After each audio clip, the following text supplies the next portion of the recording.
So what's up guys? Good morning, good evening, and good afternoon. This is me again, Johnsky Vlog, at is pong YouTube creator tutorial ang ating gagawin for today.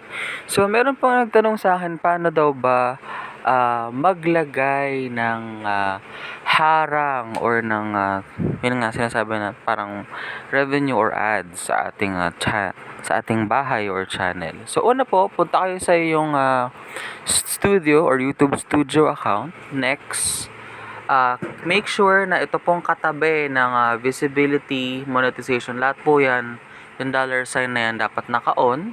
Ngayon, kung gusto nyo po i-personalize kung ano yung mga ads na pwedeng malagay sa inyo, sample po itong video ko ng chicken, click nyo yung video, and after nyo i-click yung video, click nyo tong dollar sign for the monetization,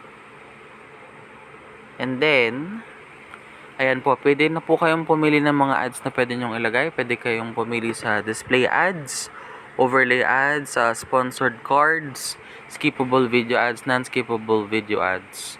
Ayan, so kayo na po yung pumili kung paano po kayo magdadagdag or maglalagay ng ads sa inyong mga video. Ngayon, kung pong ang inyong video ay 10 minutes and below or 10 minutes higher, dun lang po kayo, I think, mapapayagan maglagay ng manage mid-roll or ad break. Pag-click natin itong manage mid-roll, dyan pwede na kayong pumili kung saang part ba ng video nyo ilalagay yung ads nyo for the YouTube.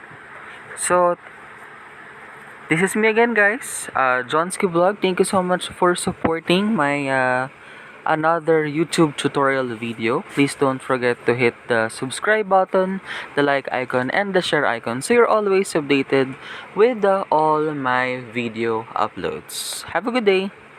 Take care. And wag nyo nga palang kakalimutan, guys, i-save yung mga changes nyo. Alright. Goodbye.